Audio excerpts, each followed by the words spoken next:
Guys, back my channel. अभी हो रही है सुबह। आज मैं आई हूँ अपनी किरण बड़ी मम्मा के कथा पर। आपको भी मैं दिखाती हूँ कथा। देखो, आपको थोड़ी थोड़ी आवाज आ रही होगी, देखना आप भी। दिखाती हूँ आपको। आपने पहले भी व्रत नहीं किया, अब भी व्रत नहीं किया, आपको अब कर लेना चाहिए। तो आपको व्रत कर लेना चाहिए। पत्नी की बात सुनकर व्यापारी बोला, अभी तो मैं अपने दामाद के साथ व्यापार के लिए जा रहा हूँ। व्यापार से लौटने पर भगवान जी का व्रत और पूजन बड़े धूमधाम से करूंगा। यह कहकर व्यापारी ने कई नाव में सामान भरा और अपने दामाद और सेवकों के साथ व्यापार के लिए चला गया। उस व्यापारी द्वारा बार बार व्रत करने का निश्चय करने और फिर व्रत न करने से भगवान ने उसको कठोर दंड देने का निश्चय किया।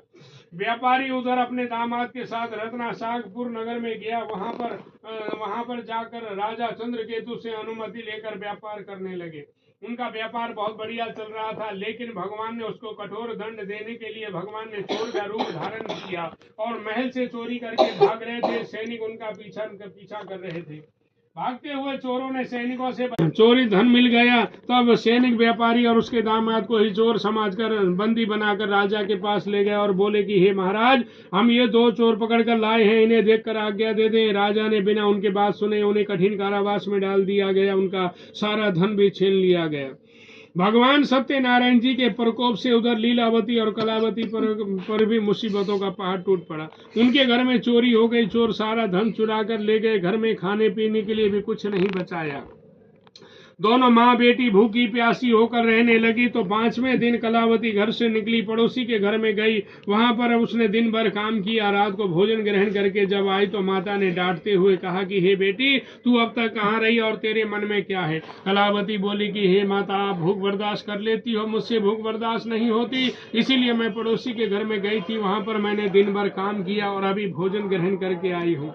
इतना सुनते ही लीलावती की आंखों में आंसू आ गए। उसने भगवान की तस्वीर की तरफ हाथ जोड़ करके कहा कि हे भगवान, मुझे इतनी शक्ति दीजिए कि मैं आपका पूजन कर सकूं, और प्रार्थना करती हूं कि मेरे पति और दामाद शीघ्र घर लौट आएं। ऐसा कहती रही, रोती रही। लीलावती के अपने पति और दामाद के घर लौट आने की मनोकामना भगवान ने पूर्ण की।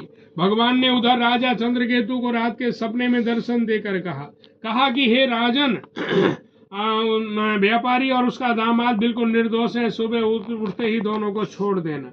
उन दोनों का सारा धन जो तुमने छीना है उसे भी लौटा देना। यदि तुमने ऐसा नहीं किया तो मैं तुम्हारा सारा वैभव नष्ट कर दूंगा। इतना कहकर भगवान अंतर ध्यान हो गए। राजा ने सुबह जल्दी सभा बुलाई और राजा चंद्रकेतु ने मंत्रियों और राज ज्योतिषियों को रात के सपने के बारे में बताया। तो सबने व्यापारी और उसके दामाद को छोड़ देने के लिए कहा।